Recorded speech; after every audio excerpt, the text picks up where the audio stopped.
प्रणाम जय जगन्नाथ मो मातृभाषा चैनल को आपण मानक हार्दिक भाव स्वागत।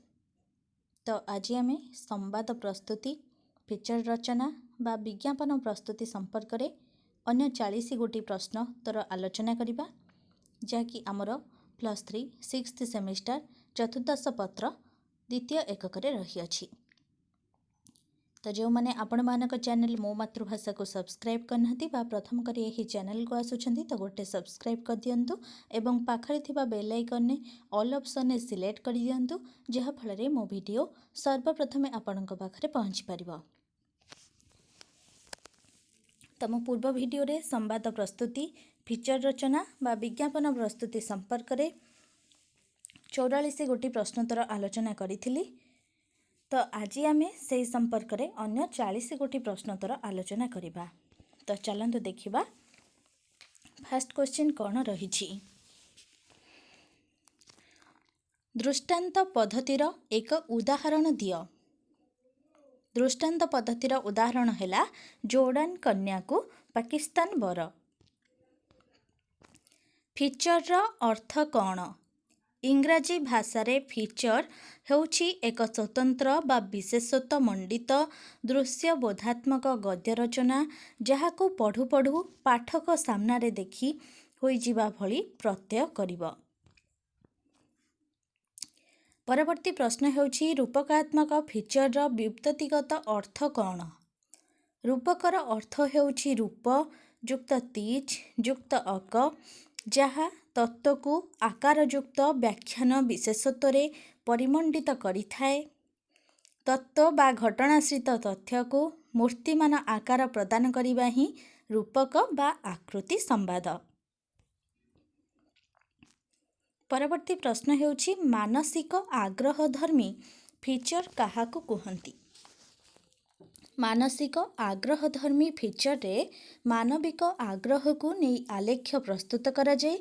यह मानविक धर्मी होइथिले एथिरे संवेदनशीलतार स्पर्श परिलक्षित होइथाए। असाधारण फीचर काहाकु कुहंती? विश्वर वैचित्रमय क्रिया प्रक्रिया व्यक्तिविशेष और सेमानक कार्यकलाप इत्यादि को नहीं मध्य असाधारण फीचर प्रस्तुत करा जाई थाए। परवर्ती प्रश्न हेउछि व्यक्तिगत विवरणात्मक फीचर काहाकु कुहंती? प्रख्यात व्यक्ति मानकर व्यक्तिगत विवरणी को फीचर भावरे प्रस्तुत करा जाई पारे। प्रख्यात व्यक्ति जीवन और कार्य को नहीं फीचर भावे प्रस्तुत करिले ताहा पाठकीय स्वीकृति लाभ करिथाए। एथिरे जीवनर साधना जाति और देश पाई सेमानक अवदान इत्यादि मध्य अंतर्निविष्ट करा जाई पारे। परवर्ती प्रश्न हेउछि भ्रमण बा पर्यटन फीचर काहाकु कुहा जाए? प्राय प्रत्येक मनुष्य को पर्यटन और एथि सहित जड़ित व्यक्ति विशेष भल लागंती। समय और अर्थ अभाव जनित कारणरू कौनसी व्यक्ति कौनसी स्थान को जाई न पारिले से स्थान विषय तांकठारे थिबा उत्कंठा को पर्यटन फीचर मेंटाई थाए। परवर्ती प्रश्न हेउछि आकृति संवाद काहाकु कुहा जाए? ओडिया भाषा रे संवाद व्यवस्था क्षेत्र रे फीचर को आकृति संवाद कुहा जाए। फीचर रा भाषा और शब्द किपरि हेबा उचित? ओडिया भाषा रे संवाद व्यवस्था क्षेत्र रे फीचर को आकृति संवाद कुहा जाए। फीचर रा भाषा शब्द किपरि हेबा उचित? फीचर रा भाषा सरल और भाषार शब्द व्यवहारिक धारणा अर्थ ज्ञान अनुसार सहज बोधगम्य हेबा उचित। परवर्ती प्रश्न हेउछि आकृति और रूपकर व्युत्पत्तिगत अर्थ कौन? आकृति और रूपकर व्युत्पत्तिगत अर्थ हेउछि आ कृ युक्त ति रूप णिच धातु अक प्रत्यय जहा तत्व को आकारयुक्त व्याख्यान विशेषत्व रे परिमंडित करिथाए। परवर्ती प्रश्न हेउछि संवाद फीचर काहाकु कुहा जाए? ସମ୍ବାଦ ସହିତ ଜଡ଼ିତ କିଛି ଘଟଣାବଳୀର ସୁବିସ୍ତୃତି ରୂପ ହେଉଛି ସମ୍ବାଦ ଭିତ୍ତିକ ଫିଚର। ଏଥିରେ ସମ୍ବାଦର ସ୍ପଷ୍ଟ ଛାପ ଥିଲେ ମଧ୍ୟ ତା ସହିତ କିଛି ମାତ୍ରାରେ କାଳ୍ପନିକ ଆଲେଖ୍ୟ ମିଶିଥାଏ।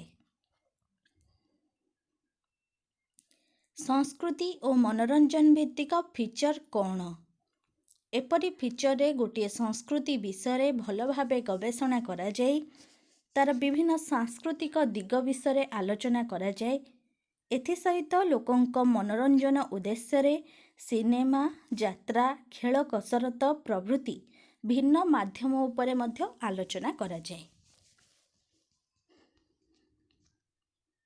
ପରବର୍ତ୍ତୀ ପ୍ରଶ୍ନ ହେଉଛି ଫିଚରର ଶୈଳୀ କିପରି ଅଟେ? ଫିଚରର ଶୈଳୀ ସ୍ୱତନ୍ତ୍ର। ଗୋଟିଏ ଭଲ ଫିଚରରେ ଭଲ ଶିରୋନାମା, ଇଣ୍ଟ୍ରୋ ବା ଉପକ୍ରମ, ମଧ୍ୟାଂଶ ଓ ଉପସଂହାର ରହିଥାଏ। ସ୍ତମ୍ଭ ରଚନା କ'ଣ? ନିରସ ସମ୍ବାଦଧର୍ମୀ ତଥ୍ୟକୁ ସରସ, ପଠନ କଳାଯୁକ୍ତ, ରସମୟ, ମନୋରଞ୍ଜନ ଧର୍ମୀ, ଶିକ୍ଷାଦାନ ଭିତ୍ତିରେ ବିଳସିତ କରିବାର ସହଜ ସରଳ ସରସ ଅଭିବ୍ୟକ୍ତି ହେଉଛି ସ୍ତମ୍ଭ ରଚନା। ପରବର୍ତ୍ତୀ ପ୍ରଶ୍ନ ହେଉଛି କେଉଁ କେଉଁ ବିଷୟକୁ ନେଇ ସ୍ତମ୍ଭ ରଚନା କରାଯାଇଥାଏ?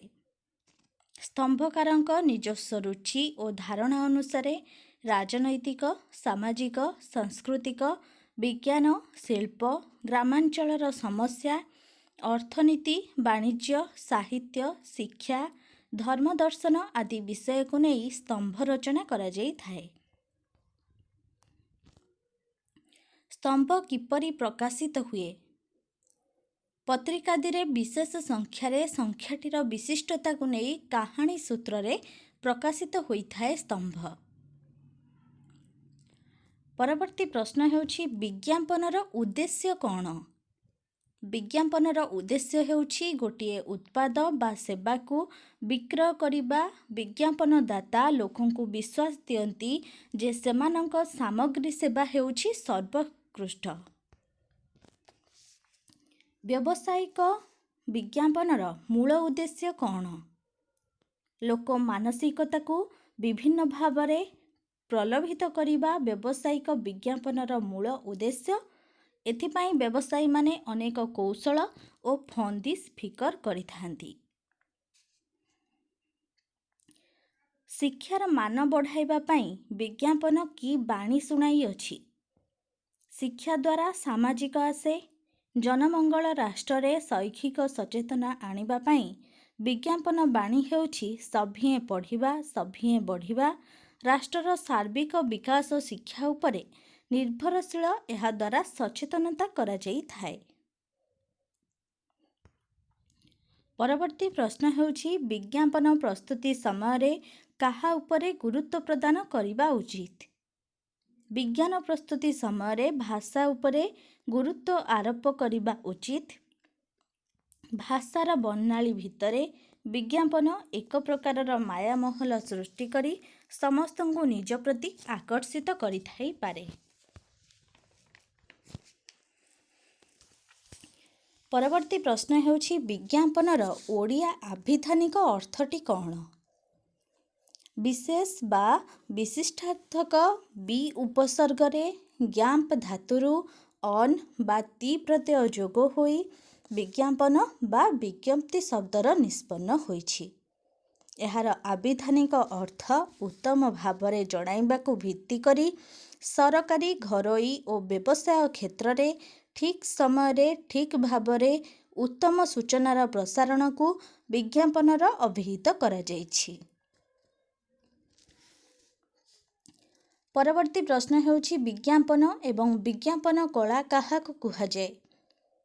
ପ୍ରସାର ଓ ଅନ୍ୟର ଆଦର ଭାଜନ ପାଇଁ ନିଜର ଆଭିମୁଖ୍ୟ, ବିଶେଷତ୍ୱ, ଗୁରୁତ୍ୱ, ଚାହିଦା ପୂରଣ ସାମର୍ଥ୍ୟ, ସୁଲଭ ଯୋଗାଣ, ଗୁଣାତ୍ମକ ଅବଦାନ ଇତ୍ୟାଦିକୁ ଅଭିପ୍ରେରଣା ପ୍ରକ୍ରିୟାରେ ପ୍ରଚାରିତ କରିବାର ମାଧ୍ୟମକୁ ବିଜ୍ଞାପନ ଏବଂ ଏହାର ପ୍ରସ୍ତୁତି ଓ ପ୍ରଭାବ ବୈଚିତ୍ର୍ୟକୁ ବିଜ୍ଞାପନ କଳା କୁହାଯାଏ।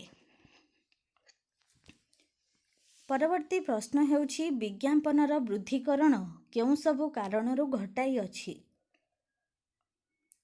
ବ୍ୟବସାୟ କ୍ଷେତ୍ରରେ, ଉତ୍ପାଦନ କ୍ଷେତ୍ରରେ, ସୁବିଧାବାଦୀ ଲାଭଦାୟକ ସଂସ୍ଥା ଓ ଅନୁଷ୍ଠାନ କ୍ଷେତ୍ରରେ ବିଜ୍ଞାପନର ପ୍ରୟୋଜନ ଅତିମାତ୍ରାରେ ସମ୍ପ୍ରତି ଅନୁଭୂତ ହେଉଛି।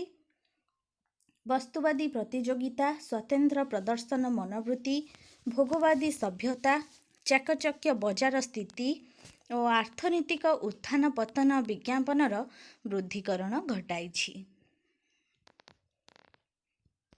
ପରବର୍ତ୍ତୀ ପ୍ରଶ୍ନ ହେଉଛି ବିଜ୍ଞାପନ କଳାରେ ଅଭିପ୍ରେରଣା କୌଶଳ କ'ଣ? ବିଜ୍ଞାପନ କଳାରେ ଅଭିପ୍ରେରଣା ଏକ ମନସ୍ତାତ୍ତ୍ୱିକ ଆକୃଷ୍ଟୀକରଣ କୌଶଳ।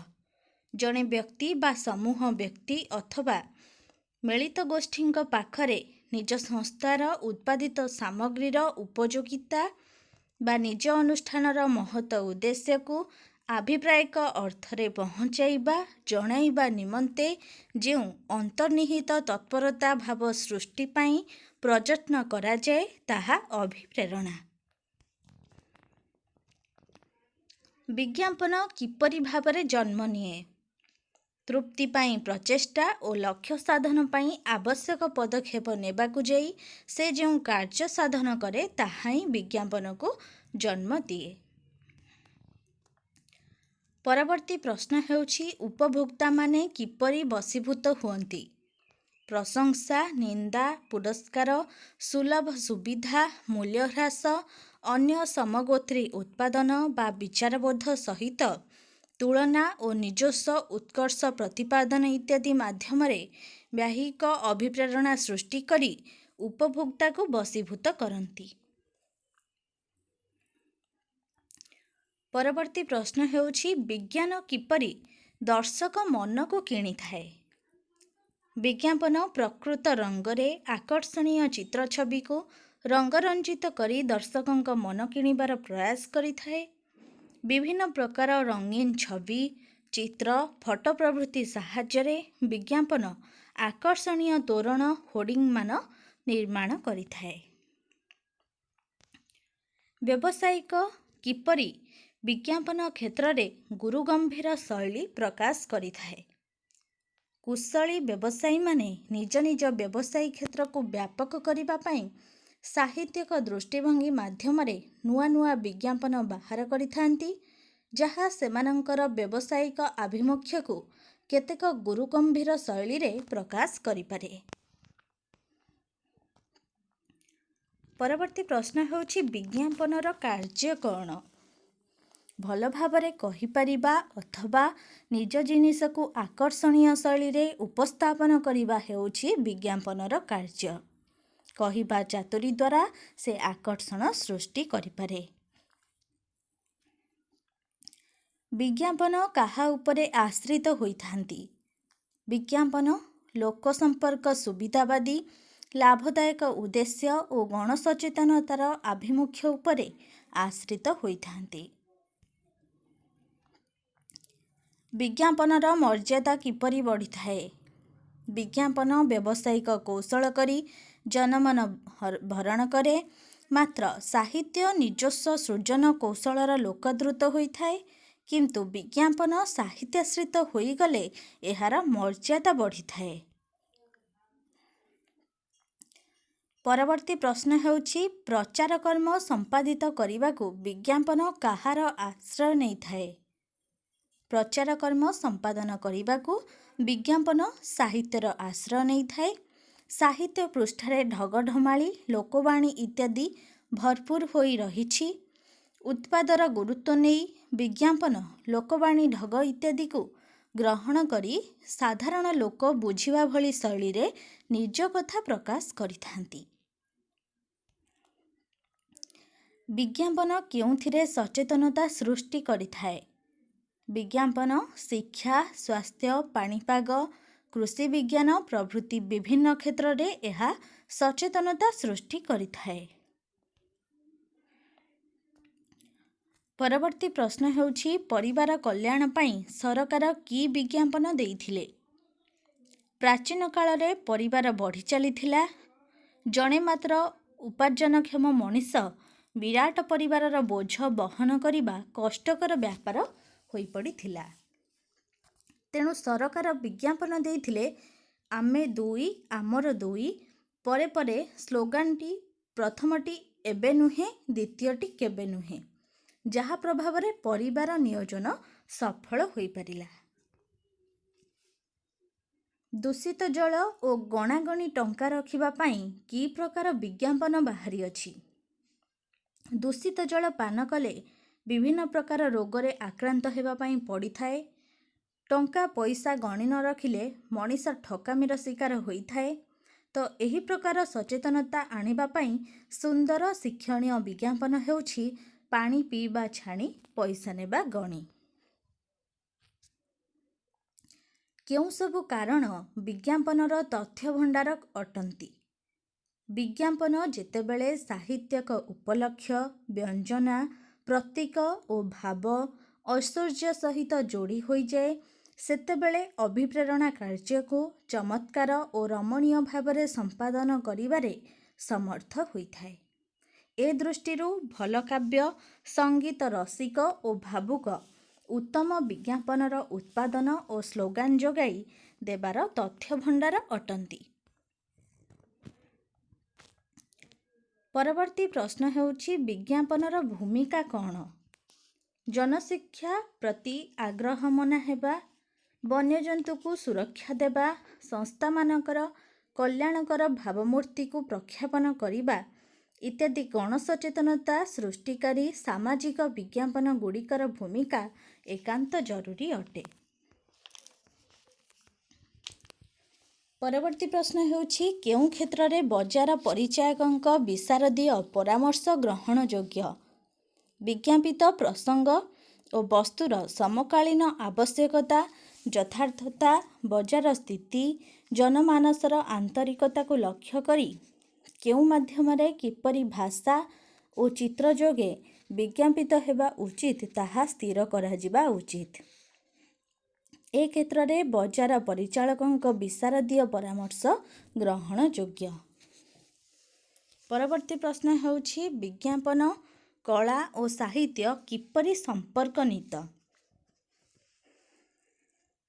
ବିଜ୍ଞାପନ ଏକ କଳା, କମ୍ ଶବ୍ଦରେ ଅଧିକ ଭାବ ପ୍ରକାଶ ଏହାର ବିଶେଷତ୍ୱ। ବିଜ୍ଞାପନଦାତାମାନେ ବିଜ୍ଞାପନ ପ୍ରସାରଣ ନିମନ୍ତେ ଅର୍ଥ ପ୍ରଦାନ କରନ୍ତି।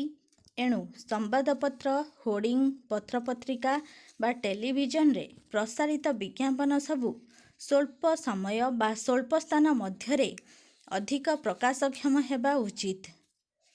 ଉପଯୁକ୍ତ ଶବ୍ଦ ସଂଯୋଜନା ସାହିତ୍ୟର ଏକ ବିଭବ। ଟେଲିଭିଜନରେ ପ୍ରସାରିତ ବିଜ୍ଞାପନରେ କଥା ଓ ଆକ୍ସନର ସମନ୍ୱୟ ରକ୍ଷା କରିବାକୁ ହୋଇଥାଏ। ଏଥିରେ ଗୀତା, ସଂଳାପ, ଆକ୍ସନ ସବୁର ଭରପୁର ପ୍ରୟୋଗ କରାଯାଇଥାଏ। ଏଣୁ ବର୍ତ୍ତମାନ ଗଳ୍ପ, କବିତା ଓ ନାଟକ ପରି ବିଜ୍ଞାପନ ମଧ୍ୟ ସାହିତ୍ୟର ଏକ ବିଶେଷ ଅଙ୍ଗ ଭାବରେ ଉଭା ହୋଇଛି। ପରବର୍ତ୍ତୀ ବା ଶେଷ ପ୍ରଶ୍ନ ହେଉଛି ଦାମ୍ପତ୍ୟ ଜୀବନରେ ସନ୍ଦେହ ଓ ବିଶୃଙ୍ଖଳା ଦେଖାଦେଇଛି। ଏହାର ସକାରାତ୍ମକ ଫଳ ପାଇଁ କେଉଁ କେଉଁ ଉପନ୍ୟାସକୁ ବିଜ୍ଞାପନଧର୍ମୀ ସାହିତ୍ୟ କୃତି କୁହାଯାଇପାରିବ? ତ ଦାମ୍ପତ୍ୟ ଜୀବନ ବା ବିଶୃଙ୍ଖଳା ଆଦିକୁ ନେଇ ସକାରାତ୍ମକ ଫଳ ନିମନ୍ତେ କାହ୍ନୁଚରଣଙ୍କ କା ଉପନ୍ୟାସ, ପ୍ରତିଭା ରାୟଙ୍କ ଦେହାତୀତ, ବିଭୂତି ପଟ୍ଟନାୟକଙ୍କ ବଧୂ ନିରୁପମା, ପ୍ରତିଭା ଶତପଥୀଙ୍କ ତନ୍ମୟଧୂଳି ଇତ୍ୟାଦି ସାହିତ୍ୟ କୃତି ପଢ଼ିବା ହେଉଛି ବିଜ୍ଞାପନଧର୍ମୀ ଉପନ୍ୟାସ। ତ ଏହା ଥିଲା ଆଜିର ସମ୍ବାଦ ପ୍ରସ୍ତୁତି, ଫିଚର ରଚନା ବା ବିଜ୍ଞାପନ ପ୍ରସ୍ତୁତି ସମ୍ପର୍କରେ ଅନ୍ୟ 40 ଗୋଟି ପ୍ରଶ୍ନୋତ୍ତର ଆଲୋଚନା। ସର୍ବମୋଟ ଆମେ 84ଟି ପ୍ରଶ୍ନୋତ୍ତର ଆଲୋଚନା କଲେ। ଆଶା କରୁଛି ଆପଣମାନଙ୍କ ପାଇଁ ବହୁତ ଉପାଦେୟ ହେବ। ପରବର୍ତ୍ତୀ ସମୟରେ ଆମେ ଏହାର ଦୀର୍ଘ ପ୍ରଶ୍ନୋତ୍ତର ଆଲୋଚନା କରିବା। ତ ଭିଡ଼ିଓ ଭଲ ଲାଗିଥିଲେ ଲାଇକ୍ କରିବାକୁ ଆଦୌ ଭୁଲିବେନି ଏବଂ ସାଙ୍ଗମାନଙ୍କୁ ସେୟାର କରିଦେବେ, ଯାହାଫଳରେ ସେମାନେ ମଧ୍ୟ ଉପକୃତ ହୋଇପାରିବେ। ତ ରହୁଛି, ସମସ୍ତେ ଭଲରେ ରୁହନ୍ତୁ, ଖୁସିରେ ରୁହନ୍ତୁ। ଧନ୍ୟବାଦ।